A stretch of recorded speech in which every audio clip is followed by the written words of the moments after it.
Check it out now. Check it out now. Check it out. It's like that, yeah. It's like that now. It's like that. It's like that now. That black. Check it out now. Check it out now. Ребят, всем привет! С вами снова Андрей Сальник и снова Кайтфишки. Мы в прекрасном месте, прекрасная погода. И наконец-то пришло время для того, чтобы разобраться с этими дурацкими прыжками на кайте. Сегодня хочу вам рассказать о том, с чего начать вообще первые прыжки на кайте. Я давно собирался разобраться с этой глобальной темой, но очень сложно уложить все в один ролик. Это оказалось очень объемно и очень сложно, много нюансов. Поэтому я буду выпускать по сериям. Вот серия первая. С чего начать самые-самые-самые первые прыжки, если вы вообще никогда не прыгали. Даже если вы уже прыгаете, надеюсь, вам тоже будет интересно посмотреть. Итак, серия первая, надеюсь, не последняя. Для начала давайте определимся, с какого уровня катания мы можем начать прыгать. Я думаю, что как минимум нужно уверенно кататься. Что это значит? Нужно уметь вырезаться против ветра. Не обязательно, но это очень желательно. То есть даже если вы не умеете вырезаться, можно немножко подпрыгнуть, но лучше с этим не спешить. Итак, вырезаться против ветра, контролировать свою скорость, контролировать кайт. Ну, то есть вы должны уметь управлять кайтом настолько, чтобы даже если вы на него не смотрите, вы могли бы понять, где он стоит. Ну, хотя бы примерно. То есть немножко накататься, разобраться со своим кайтом. Очень желательно начинать свои прыжки уже после того, как вы раскатались настолько, что вы контролируете свое окружение. То есть, когда вы едете на кайте, вы должны видеть, если кто-то едет за вами, если кто-то едет впереди, если какие-то препятствия. Вот эта 3D-модель, она должна быть в голове. Это не обязательно. Вместо этого можно просто супер далеко уехать от всего. Если вокруг вас квадратные километры пустого пространства, ну тогда можно расслабиться и делать. Но если вокруг вас трафик, если есть какие-то препятствия, пальмы, отмели, камни, еще что-нибудь такое в акватории, вы должны об этих штуках знать. Ни в коем случае не пытаться прыгать, особенно первые прыжки, рядом с берегом, рядом с лодкой, рядом с отмелью, с камешком, с человеком, с учеником. Подальше от этих всех штук, окей? То есть какой-то уверенный уровень катания, ну хотя бы вы можете ехать, вырезаться, вас порывчиком не уносит. И вы контролируете свое окружение, чтобы не рисковать собой, кайтом и окружающими. Договорились? Пока этого нет, не спешите. Если вы уже катаетесь и хочется попробовать, конечно, прыжки — это одно из самых веселых занятий в кайтбординге. Итак, у нас есть необходимый уровень катания. Какие условия нам нужны? В общем-то, ничего особенного, но нужно остерегаться сильного ветра. То есть, если ветер средний, слабый, вы можете кое-как ехать, это очень мягкие условия, очень безопасные. Если вы едете с большим запасом тяги, по-русски говорят передоз, вот если вы катаетесь в передозе, наверное, не лучший момент для начала прыжков. Когда-нибудь потом вы сможете прыгать и в передоз. Но особенно в начале нужно этого остерегаться, ну мало ли что произойдет, да? То есть избегаем сильного ветра, и порывистый ветер очень плохо подходит для прыжков. Там много всего меняется, и так много отвлекающих факторов. Еще и порывистый ветер. То есть, если вдруг ветер не очень, можно отложить эту тему немножко на потом. Конечно, хочется, но лучше выбрать идеальный момент, быстро всему безопасно научиться и потом уже прыгать с классной техникой. Вроде бы все. Надеюсь, я ничего не забыл. Если что-то забыл, напишу в комментариях. Вы тоже можете комментировать и помогать мне с этим разбираться. Давайте перейдем к практике. Такой практической теории для начала. И потом уже пойдем на воду, вам покажу, как это все выглядит.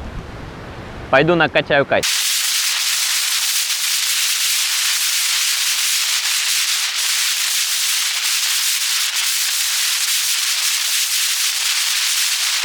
Итак, ребят, для начала давайте просто не будем высоко прыгать, потому что нет смысла. Там очень важно, чтобы без стресса и безопасно все происходило, поэтому первые прыжки лучше, конечно, делать, ну, буквально 5-10 сантиметров. Как бы глупо это ни звучало, но не надо сразу прыгать по-настоящему. Вначале нам нужны небольшие просто подскоки, буквально не больше, чем полметра, для того, чтобы прочувствовать правильный момент, когда прыгать, привыкнуть, потому что поначалу даже вот полуметра достаточно, чтобы испугаться. Итак, как это все работает? Смотрите, тут все просто. Если выставить кайт наверх, у нас получается некий эффект невесомости, то есть кайт забирает часть нашего веса, и прыжки получаются как на Луне. Если даже чуть-чуть прыгнуть, то очень легко подлетаешь. Окей. Давайте, чтобы упростить задачу, я просто расскажу порядок действий. Дальше мы будем разбираться с нюансами. Итак, для начала нам нужно немножко разогнаться, то есть хотя бы средняя скорость, чтобы в кайте была тяга и доска ехала по твердой поверхности, потому что вода на большей скорости становится тверже. Если мы едем медленно, она как кисель, такая вязкая, от нее не оттолкнуться. Вот чтобы нам прыгнуть, мы разгоняемся до средней скорости. Дальше мы потихоньку поднимаем кайт в самый верх. И когда он оказывается наверху, у нас есть секунда, полсекунды, секунда вот этого эффекта невесомости, нам надо прыгать. То есть долго его держать наверху нельзя, пропадет скорость. В общем-то, вот так все просто. То есть мы держим кайт, как обычно, едем, проверили, что вокруг никого нет. Подняли потихоньку кайт в зенит, прыгаем и тянем планку. Не обязательно тянуть планку. Но если потянем, мы чуть дольше летим. Если не тянуть, также получается прыгать. Маленькие прыжки можно делать и с отпущенной планкой. Ну, например, почему бы и нет. Чтобы это не было отвлекающим фактором. Дальше начинаются нюансы. Нюанс первый, с чем вот почти все сталкиваются.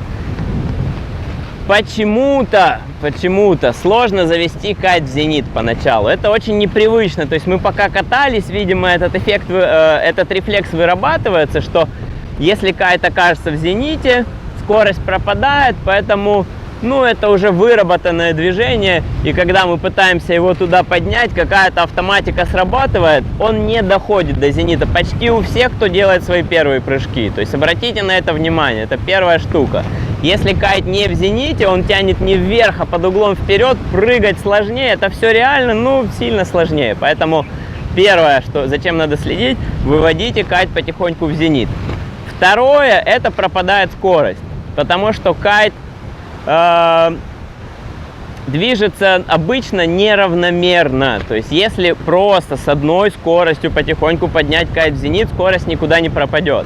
Но обычно это выглядит не так. У тех, кто первые разы пробует, кайт начинает подниматься как-то слишком резко, тут вдруг вырастает тяга, и опять же автоматика срабатывает так, что кайт замедляется, тяга пропадает, скорость пропадает, мы никуда не прыгаем, потому что без скорости это не работает. И так, второе, следите за тем, чтобы кайт поднимался очень плавно, но равномерно, просто вот с одной скоростью. То есть для того, чтобы, например, вот я еду левым галсом, мне поднять кайт наверх, я буквально напрягаю правый мизинец, держу, прыгаю.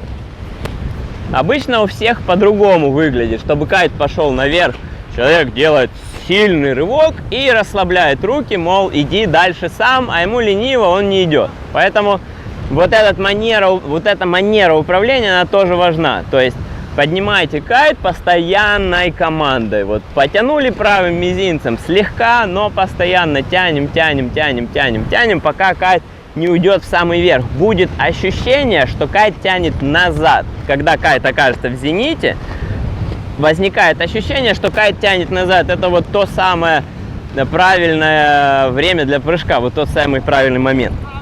Итак, пока вы не почувствуете, старайтесь тянуть.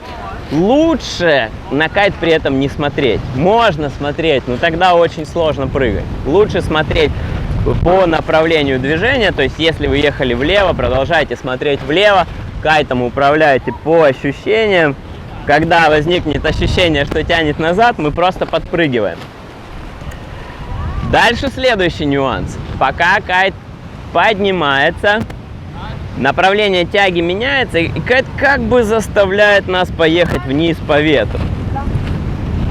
Вот это важно не совершить, потому что как только вы начинаете ехать вниз по ветру, тем самым вы как бы ослабляете натяжение на стропах. То есть тяга кайта пропадает. Нам нужно за счет тяги прыгнуть, а она исчезает. То есть постарайтесь держать курс, ну, по сути, просто ехать на пятках, вот в позе срущей чайки, да, чтобы доска зарезалась, нам нужно ее поставить на ребро. Для этого таз назад, плечи вперед и едем. Планку желательно чуть-чуть вот отпускать. Пока кайт поднимается, если мы потянем планку, там не удержать зарезку, поэтому не удержать курс. Поэтому вот пока кайт поднимается, держите планку вдалеке, не надо ее тянуть раньше времени. Раньше прыжка тянуть ее не надо. Мы поднимаем, поднимаем, поднимаем, потом прыгаем и тянем планку. Пока кайт поднимался, нужно сохранить направление движения, не съехать вниз по ветру.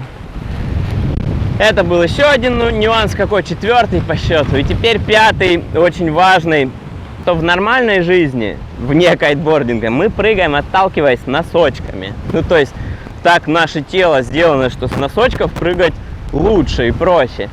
Но в кайте так не получается, потому что нам нужно, чтобы доска стояла на заднем канте. То есть мы должны прыгнуть с пятки, с одной. Чтобы доска продолжала ехать на канте, мы давим только в заднюю пятку. Передняя нога прямая, задняя согнута, то есть будет работать только одна задняя нога. Вот она у нас согнута, когда мы едем, и выпрямляется, когда мы прыгаем. Только одна задняя нога. Получается, тело, ну, в двух точках согнуто, когда мы едем, в колене и в тазу, в жопе. Вот, и только в этих точках будет выпрямляться. Мы толкаем пяткой. Переднюю ногу, как бы не хотелось, ее нельзя сгибать. Как только вы сгибаете переднюю ногу, доска становится плоско, теряется зарезка, теряется натяжение на стропах, прыжок будет плохой. Очень большая куча нюансов. Постарайтесь держать это в голове. Не факт, что все сразу получатся, вот за всеми получится следить. Но каждый раз, наблюдая за тем, как вы прыгаете, вы можете понять, какой из нюансов был потерян, был нарушен, и потихоньку, надеюсь, у вас получится прыгать с правильной техникой. Сейчас я пойду на воду, постараюсь вам показать, как это все должно выглядеть и какие основные ошибки. Вот с этого и начнем. А в следующих сериях будем усложнять задачу. Меня снимает камера робот SoloShot 3, а запись звука я делаю через эту радиошапку BB Talking Intercom. Надеюсь, что все сработает, потому что прошлые съемки не удались.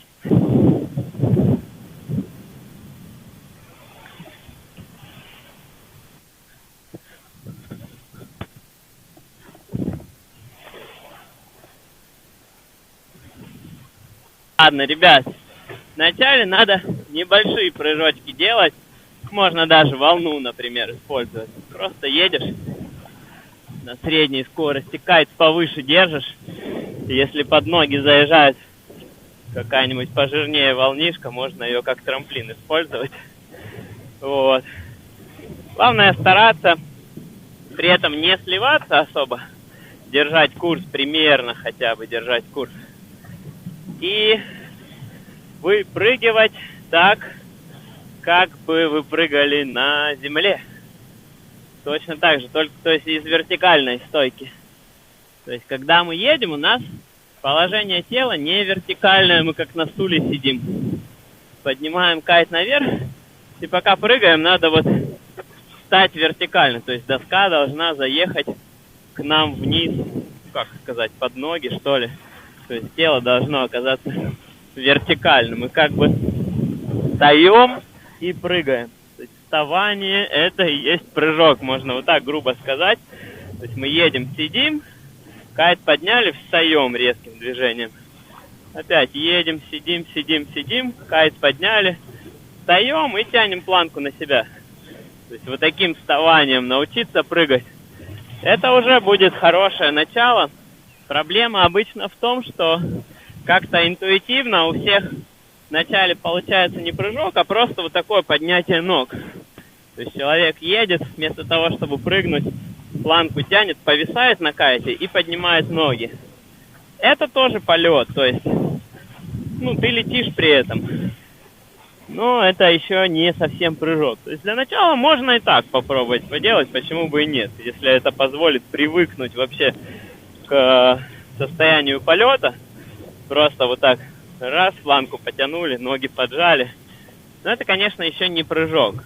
Прыжок — это когда мы выпрямляем тело, за счет этого выпрямления выпрыгиваем. То есть разгон, подъем кайта, а потом как бы встаем. Встаем. Встали, чуть пролетелись, поехали. Опять разгон, опять плавный подъем кайта и встаем. И тянем планку. Вот. Для начала можно так высоко не выпрыгивать, может быть, так высоко не получится. Высоту можно регулировать за счет скорости поднятия кайта. То есть, если кайт поднимать быстрым движением, вылет выше. Если поднимать его плавно и спокойно, то вылет пониже. Поэтому первые попытки старайтесь поднимать его очень плавно, плавно, плавно, подъем, подъем, прыжок. Еще важно, как мы затягиваем планку. Если тянуть резким движением, то мы как бы сразу получаем всю тягу от кайта, и прыжок может получиться резким и высоким. Лучше тянуть плавно. То есть подняли кайт, прыгаем и плавно руками тянем, чтобы подниматься медленно и спокойно. Здесь очень важно, чтобы не было стресса никакого. Делать все мягенько, без особого испуга, чтобы не перехватывало дыхание. Тогда все будет контролируемо, и именно так можно легко, быстро и безопасно научиться, если делать в мягкой форме. Плавно завели кайт наверх, плавно встали, затянули планку на себя. Давайте разберем самые распространенные ошибки. Вот из тех, что я помню. Я могу что-то упустить, но самое распространенное из того, что я вижу на своих учениках, на других людях. Во-первых, я уже сказал, что вместо прыжка вот так поднимают ноги. Обычно примерно вот так это выглядит. Или как-то вот так, даже доску наверх. И выглядит некрасиво, неудобно, и, конечно, это с такой техникой далеко не уедешь. То есть это первая, самая распространенная история. Прыгать вот так, поднимая доску и отклоняясь головой, плечами назад от планки. От этого надо поскорее уйти. Если вдруг вы себя узнали в этом движении, то старайтесь выпрыгивать все-таки вот так вертикально, держа тело прямо, как телеграфный столб, скажем, вертикально. Вот. Вторая распространенная ошибка, очень часто я с этим сталкиваюсь, когда учу людей прыгать, когда мы хотим поднять кайт наверх, это нужно делать плавным, равномерным движением. То есть я сейчас правый мизинец тяну, прыгаю, потом тяну левым мизинцем, чтобы кайт остановить. После прыжка я останавливаю кайт. Обычно люди, начиная прыгать, делают совсем не так. То есть, чтобы кайт пошел вверх, вместо того, чтобы тянуть плавно мизинцем, нормальный человек делает вот такое резкое движение кайтом, а потом перестает управлять, и кайт просто замедляется, теряя тягу. Пропадает любая скорость, и прыгать уже не получается. То есть, чтобы кайт поднялся наверх, не надо его слишком резко туда поднимать. Его надо поднимать плавно и продолжительно, то есть постоянно удерживая вот эту команду на подъем. Вот так, грубо говоря. То есть мы перекашиваем планку. Чтобы кайт пошел вверх, я тяну немножко левой рукой, правой не тяну, тяну левой, прыжок и потом правой. Сейчас выше получилось. чем я хотел, но все равно, я надеюсь, идея вам понятна, что управление кайтом должно быть таким, чтобы кайт постоянно поднимался, либо с равномерной скоростью, то есть скорость подъема одинаковая, он просто постоянно поднимается, либо скорость подъема чуть нарастает. Это вот очень важно, и у многих с этим проблемы. Кайт обычно даже до зенита не доходит. То есть вот он чуть поднялся, и человек уже прыгает и летит не вверх, а вперед. Потому что кайт не в зените, за счет резкого подъема он раньше тягу дает, рывок происходит раньше времени, он застает нас врасплох, как бы. Вот, это вторая распространенная ошибка. Это обычно потеря курса, то есть мы начинаем сливаться перед прыжком. Или мы, или вы, или кто-то начинает сливаться. То есть, когда идет подъем кайта, планку не нужно тянуть. Ее нужно даже, может быть, чуть-чуть отпускать. То есть, пока я поднимаю кайт, я даже ее немножко от себя отпускаю, а потом затягиваю. Либо можно ее держать на том же уровне, просто не затягивать. Но так уж получается, что когда мы учимся управлять кайтом, там обычно каждый управляющий импульс, он идет вместе с затягиванием планки. То есть мне надо кайт наверх, я потянул и на себя. Влево и на себя тяну планку. Влево и на себя, или вправо и на себя. Вот. И вот это движение планки на себя, оно очень сильно добавляет тяги. И получается, что невозможно сохранить направление движения. Перед прыжком кайт заставляет нас поехать вниз по ветру, и тогда прыжок получается не вверх, а вперед, и кайт уходит за спину. Я думаю, у многих с этим проблемы были на прыжках. Если вдруг вы узнаете себя, ну вот теперь, может быть, вы поймете причину неудачных прыжков. Там очень важно сохранить курс направления движения. Даже у меня бывают с этим какие-то нелады, если я сильно разогнался, там сложно держать курс. Если перед прыжком я чувствую, что меня вниз по ветру начало сносить, или доска пошла в скольжение, я не прыгаю, я отменяю попытку и переделываю. Это одна из самых-самых таких важных вещей, стараться удержать курс. Я еду на какой-нибудь бирюзовый кайтик вот там вдалеке, поднимаю кайт, продолжаю ехать на этот кайтик, подпрыгну, приземляюсь и еду.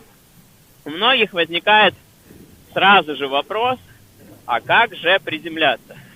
На самом деле, на этой стадии еще нет никакой проблемы приземлиться, если мы выпрыгиваем невысоко, высота 5-10 сантиметров. Там просто надо встать на ноги и стоять.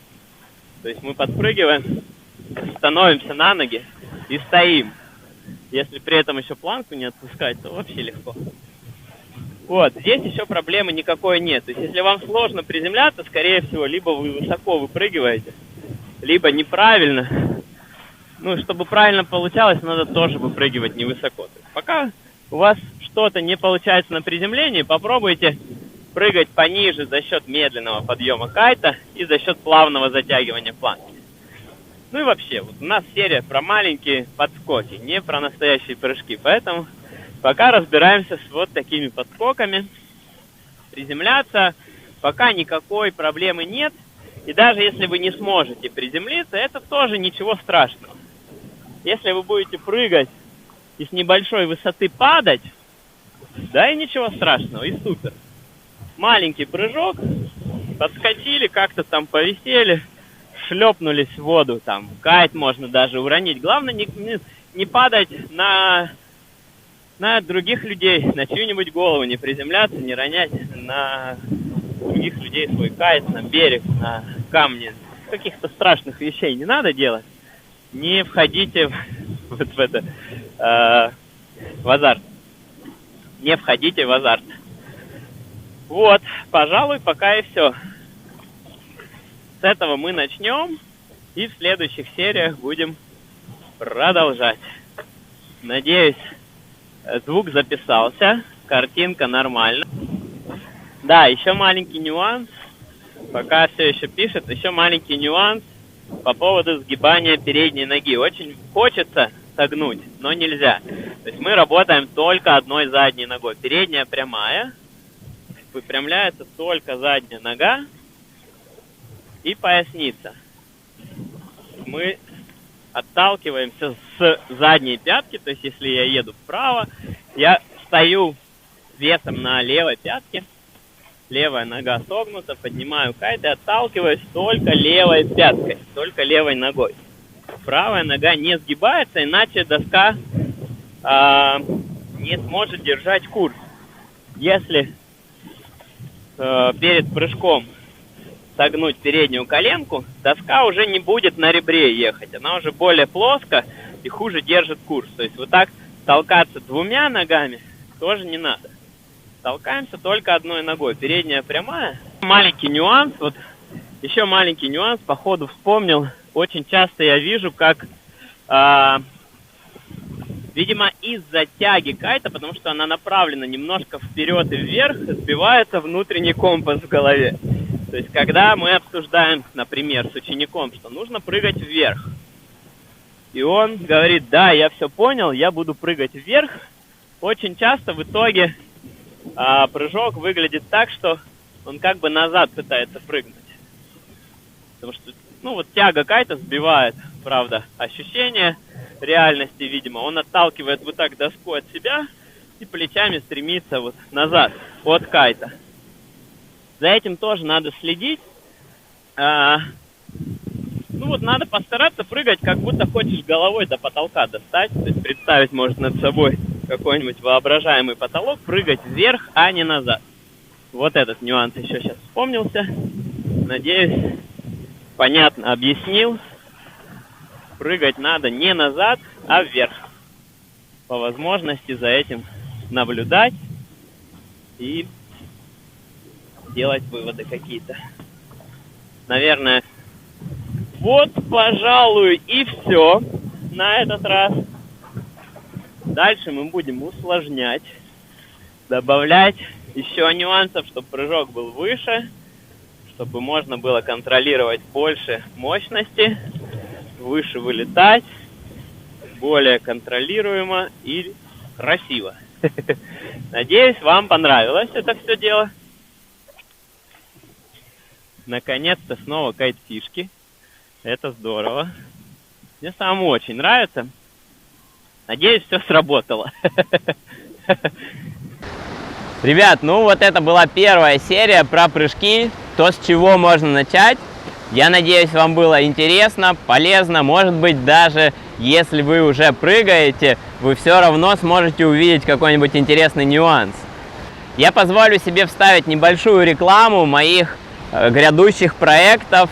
Мы на майские праздники в этом году отправляемся в прекрасное путешествие, в замечательное место, в Дахлу, в Марокко. Это будет групповой выезд, мы называем это кайт-кэмпом. Будет классные условия проживания, классные условия для катания. Одно из лучших мест, которых я знаю. Вот я кое-где побывал, и там мне очень нравится проводить кемпы. Мы собираемся дружной компанией, тренируемся всю неделю с утра до вечера. Обычно дует просто не переставая.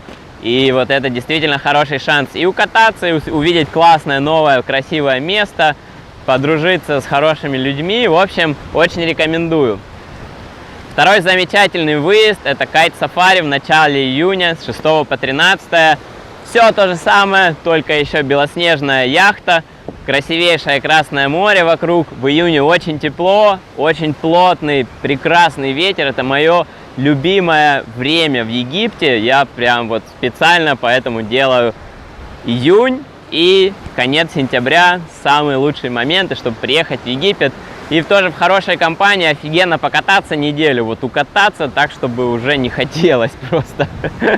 Потренироваться, натренировать вот навык катания, да, какие-то новые фишки. Много людей, поэтому идет обсуждение постоянно разных тем на разном уровне. Мы постоянно смотрим видео о том, как прошел день, как мы катались, какие забавные, курьезные штуки были, удачные трюки, неудачные. Это все очень полезно, очень весело. Дружная компания, вечером выпили вина, посидели, обсудили, большой телевизор, классная яхта, можно порыбачить, понырять. Ну, в общем, это для тех, кто не знает, что такое сафари. Но я думаю, многие знают, и я приглашаю вас поехать со мной с 6 по 13, будет классно, обещаю. Надеюсь, еще получится кемп в Ильгуне в начале апреля, я еще не анонсировал. Поэтому у меня сомнение, что соберется кворум. Хотя бы 5 человек, если соберется, мы можем отлично провести время на самой лучшей кайт-станции в Египте, в супер условиях. Еще пока будет прохладно, апрель это самое начало сезона, но если вам не терпится покататься, это как раз вот самое начало, когда уже ветер стабилизируется после зимних холодов, после рваного ветра. Апрель это вот то самое начало сезона настоящего в Египте, поэтому если вам хочется, прилетайте, буду рад, мы организуем классную тренировку. Это групповая тренировка в течение всей недели, с утра до вечера, пока дует ветер. Мы тренируемся, буквально с перерывом на обед. По-моему, это очень удобно для тех, кто уже катается и кому нужно повышать уровень. Вместо индивидуального занятия по часу в день мы тренируемся весь день, и в течение дня условия меняются. Это здорово, потому что бывает, что слабее дует с утра, или прилив, или отлив, и все эти идеальные условия можно успеть поймать и потренироваться в течение дня в своем режиме. Можно с утра размяться, отдохнуть, вечером покататься в полную силу. Можно сделать 3-4 выхода на воду в вашем режиме, как вам удобно, как вы чувствуете, вместо индивидуальных, жестких, ограниченных по времени занятий, которые мы заранее обговариваем. Да? Тут у нас полная свобода действий. Если вдруг не дует, мы поехали на вейк-парк, на лебедку, поехали на мотоциклы, на квадроциклы, поехали к дельфинам нырять. Просто почилили на кайт-станции, походили по слэклайну. Много чего можно придумать, тем более в хорошей компании. Надеюсь, вот все срастется. Буквально завтра-послезавтра опишу то, как я это вижу, сколько это будет стоить, как добираться, где жить. Любая информация.